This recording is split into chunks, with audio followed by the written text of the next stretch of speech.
Hello, everybody. The discussion of global purpose is extremely purposeful, if I may say so, because a couple of really interesting observations to begin with. When I look at the 13.7 or 8 billion years of evolution, from the Big Bang to the quarks and the electrons and the protons, and all the way on up to us, I noticed something very interesting that nature slash consciousness slash spirit has tremendous purpose for higher consciousness, for greater freedom, for more complex and connected order. But nature does not necessarily preserve species. She cares for purpose more than she cares for species. And I was just reading a book called The Sixth Mass Extinction, realizing obviously there were 5 mass extinctions before humans got here. And nature was doing just fine because each time you go on the turn of the spiral, there's more consciousness, more freedom, more order. But many of the species are extinct. Now, here's what's so interesting about the supposed 6th mass extinction is we're the first species to ever know we might create extinction for ourselves and our planetary system. This is a huge dawning of awareness. So, as the first species at the threshold of possibly self-destroying our life support system, we're also a species awakening to purpose. Not just personal purpose, but collective purpose, evolutionary purpose. Because if you have evolutionary eyes and you look from an overview perspective at the tremendous story of creation for all these billions of years, and you put yourself in it at a moment of shift where the system can devolve or self-evolve, you get a completely different view of your purpose. It's individual, it's collective, and it's evolutionary. And so I want to take a few moments to discuss evolutionary purpose as it relates to inner human purpose. And this is one of the awesome realities that everybody's inner impulse of creativity actually is an expression of the multi-billion year consciousness field or force or supramental genius of the universe incarnated as you and me. So this is what I discovered as a student of evolution, that I have a purpose. It's really true. I didn't discover it till my mid-30s after 5 children and depression and having an idea where I'm going and reading Abraham Maslow, who said every self-actualizing person has chosen work they find intrinsically self-rewarding and of service. But that time I didn't know what my purpose might be, but I had read Teilhard de Chardin. I was excited by him. And of course, he had this concept that when the noosphere, as he called it, which is now the internet nervous system of the planet, when the mind sphere, he said, gets its collective eyes, we will experience the Christification of the earth. He spoke as a Jesuit. Now, I'm a 33-year-old mother of 5, somewhat lost. I read this, and it occurred to me, that's your vocation, Barbara. I read about vocations of destiny and Maslow. All right, I didn't know what the internet was. I didn't know what noosphere was. I didn't know any of it. But here's the internal thing about people's purpose. It's embedded in there for everybody. And if you get anywhere near close to the vibrational field of that which is inside of you, whether it be another purpose, another person, an idea, a book, an intuition, my understanding is it's in every one of us, that evolutionary process of creation encoded uniquely as you, as Mark Gaffney calls it, uniquely as your evolutionary unique self. So I didn't even know any of these words, except I was touched. And so I began gradually to be a communicator. And then I began to be a teacher. And then I began to study all the great teachers of evolution, and particularly my relationship with Buckminster Fuller, which was personal. I didn't know Teilhard de Chardin or Sri or Aurobindo, but I did know Bucky.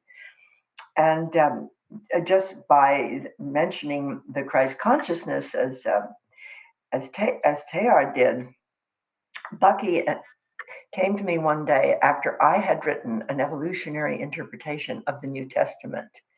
That is to say, seeing the New Testament with evolutionary eyes as the map of what we are becoming. You will do the works that I do, and greater works than these will you do in the fullness of time, said Jesus. I thought, oh my God, it's true. We are doing the works he did and greater works. We just don't know it, and we just don't put love in it, but we are going in that direction.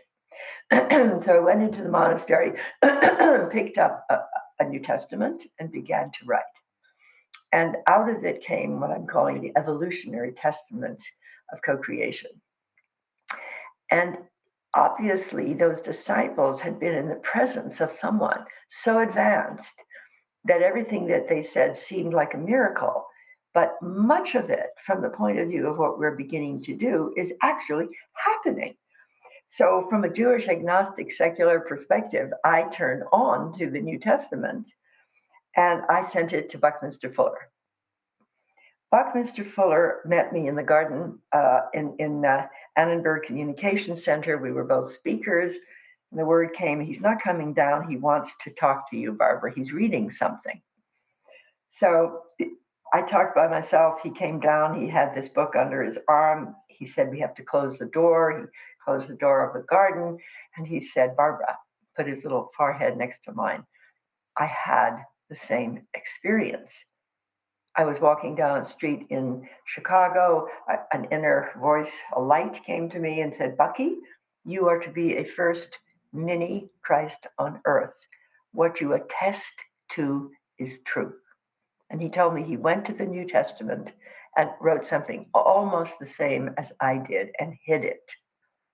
Because as an engineer and scientist, he could not use any of these words, but I used them all because nobody cared if I used the word Christ and Jesus and conscious evolution.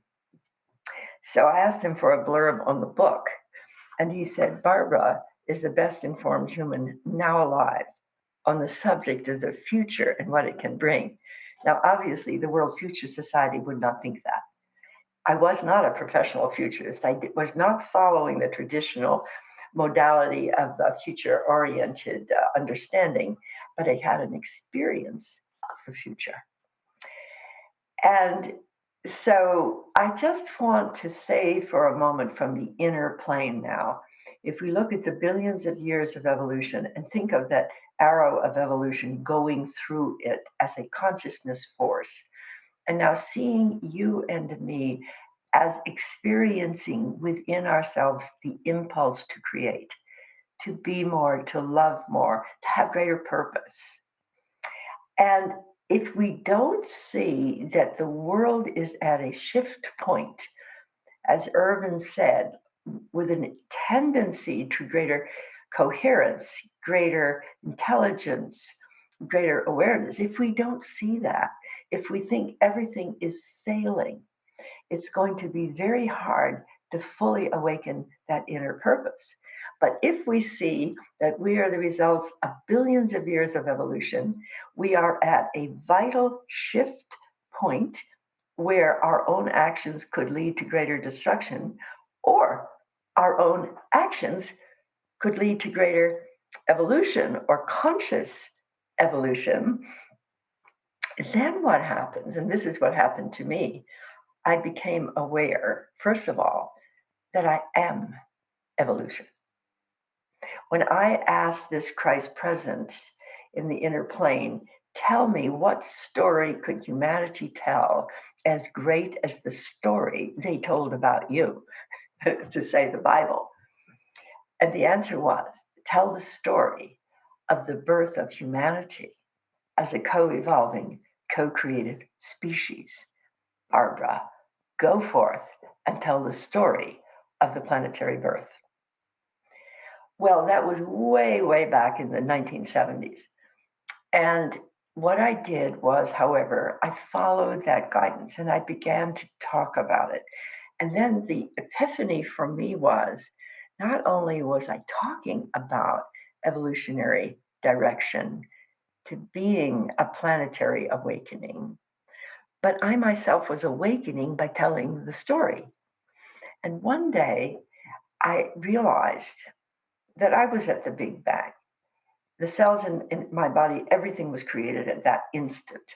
And I took myself in a flashing instant through the internalization of the spiral of evolution and came out like this.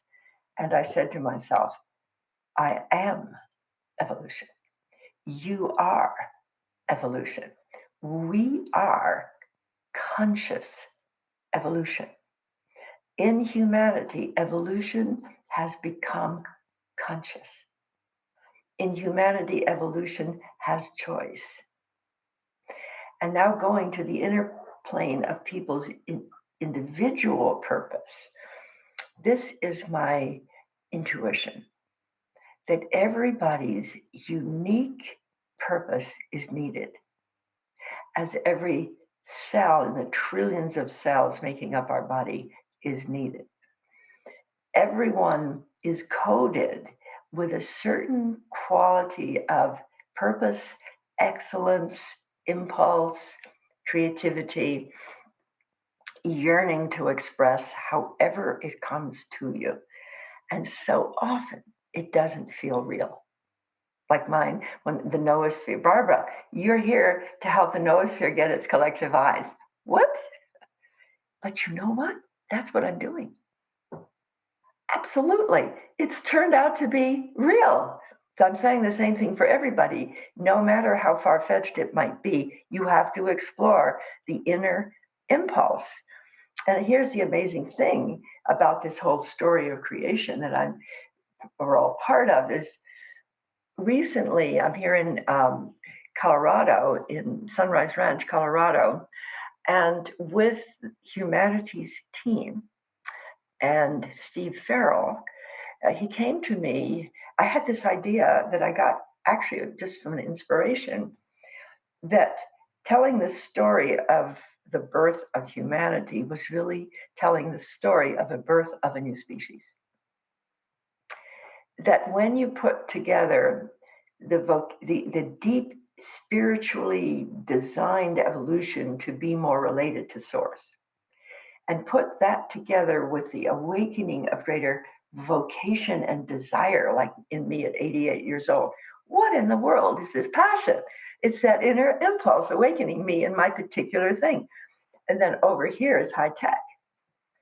So let's think of artificial intelligence, quantum computing, robotics, genetics, all of that, space travel, being the powers of our mythological gods, guided by love, guided by creativity, guided by healing the earth, freeing the people, exploring the universe. Imagine all of that is actually realistically so.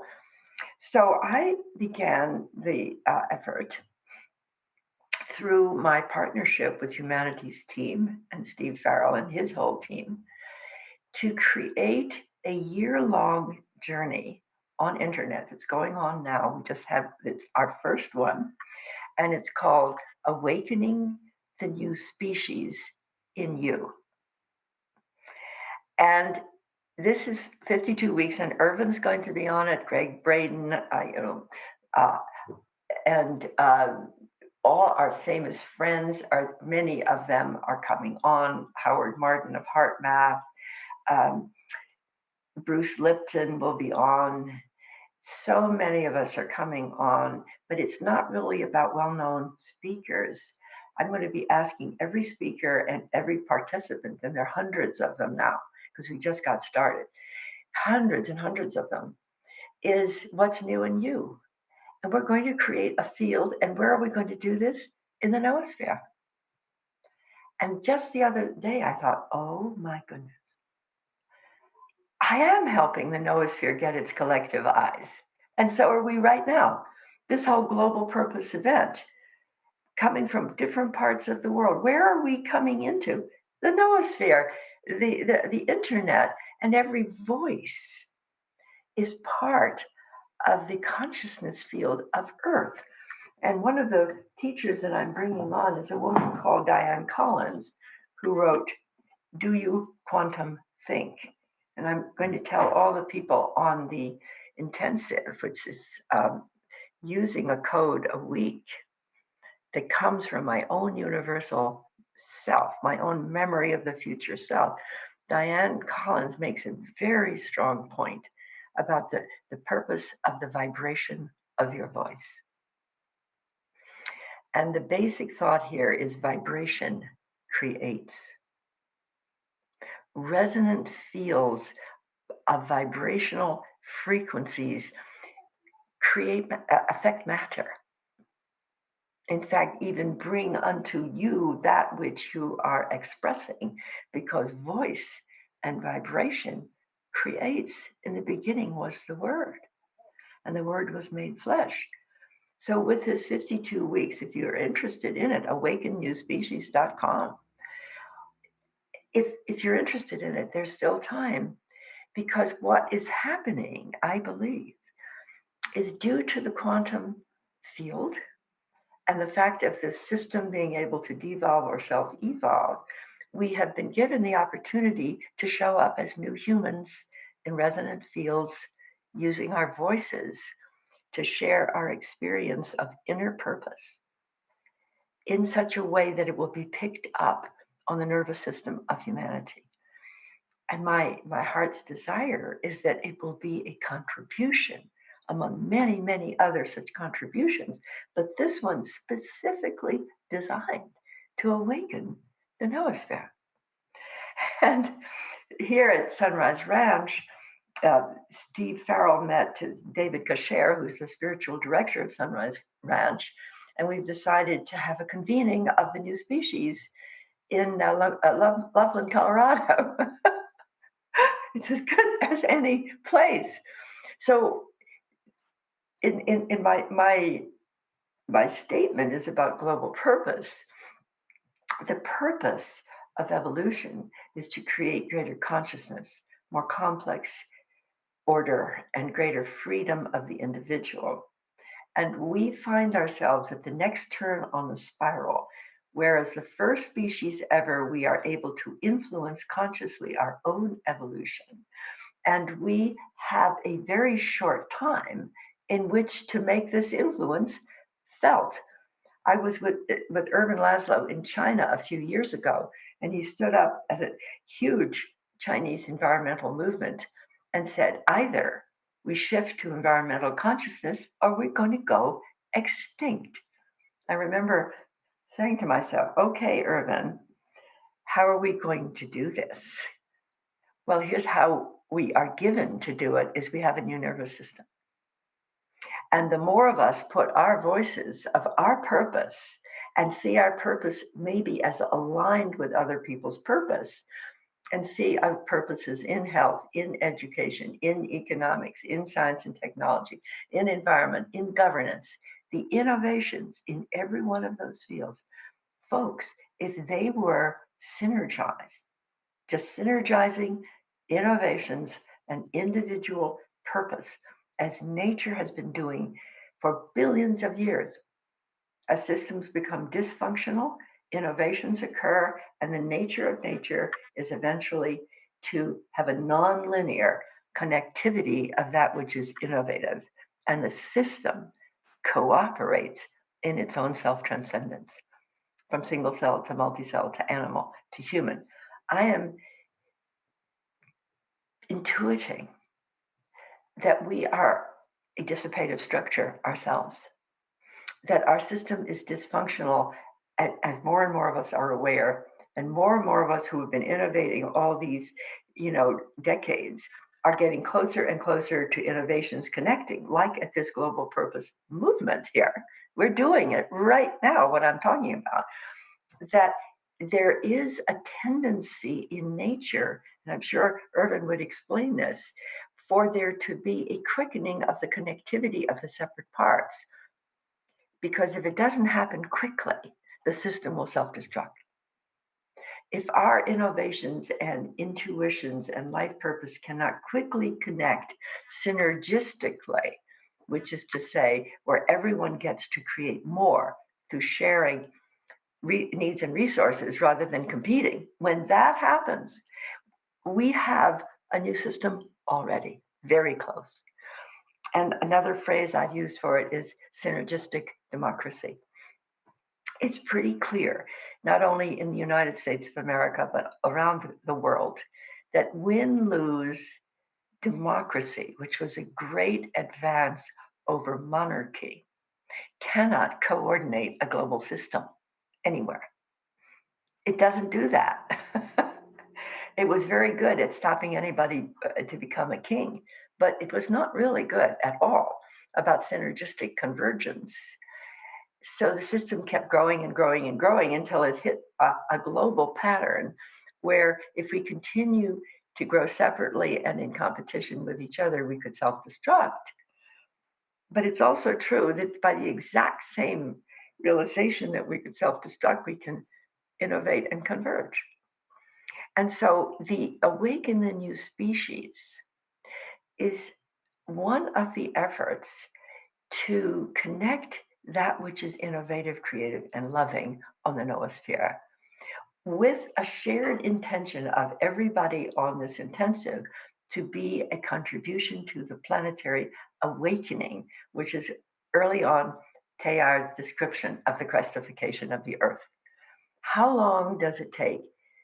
How many people does it take to wake up a planetary nervous system? We don't know, but whenever I ask, I hear, Barbara, there's enough. In other words, there's enough of us now to wake up a planetary nervous system. And I always see it in terms of the sectors of social function. I use it as a wheel of co-creation. The wheel of co-creation has every sector as part of a whole system rather than a separated function. So the turning of the wheel is the synergizing of the emerging functions of humanity simultaneously from the source of creation in each person turning on.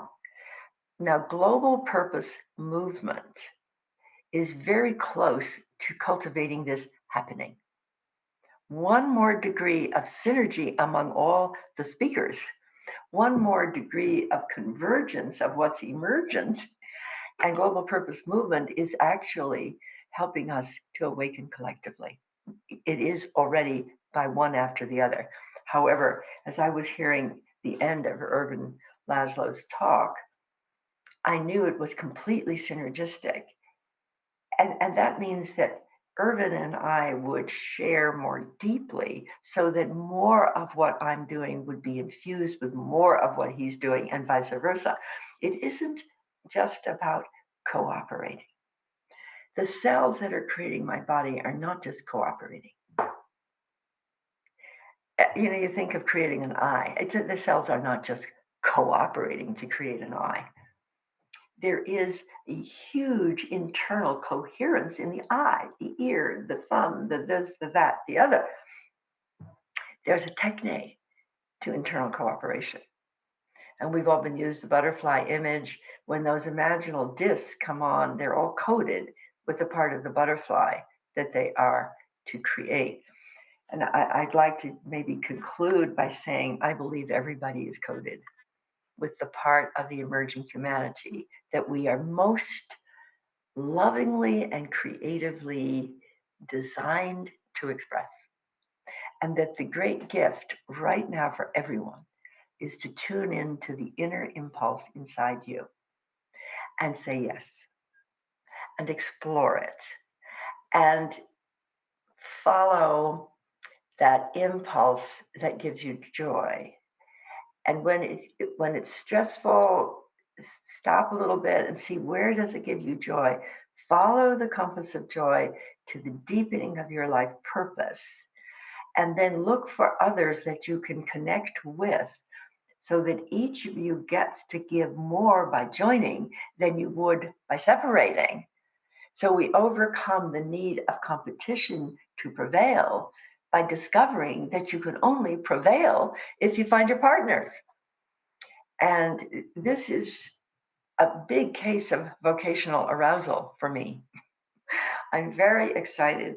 I'm very thrilled about Global Purpose and the work you're doing, Emmanuel. I hope that I can see you or say hello to you. Do you have, Emmanuel, are you there? Can you say something? Yes, I'm here, Barbara. We're all here. We're all enthralled with your every word, and it's just beautiful stuff. Thank you so much for, as you have often said, you are newer every day, Barbara. Right. And you know what I said about you, Emmanuel, that you were telerotic. You have a combination of Tila, high purpose, and Eros, which is love. Yeah, you've said that. I with celebrating the telerotic humans who are all hearing it. Well, it's so much fun being telerotic together, Barbara. Yes, I believe that, and I look forward to seeing you again very soon. And thank you for what you're doing. I thank you very much. Well, thank you so much. Barbara Marx Hubbard, thank you. So be it. Amen. Thank you.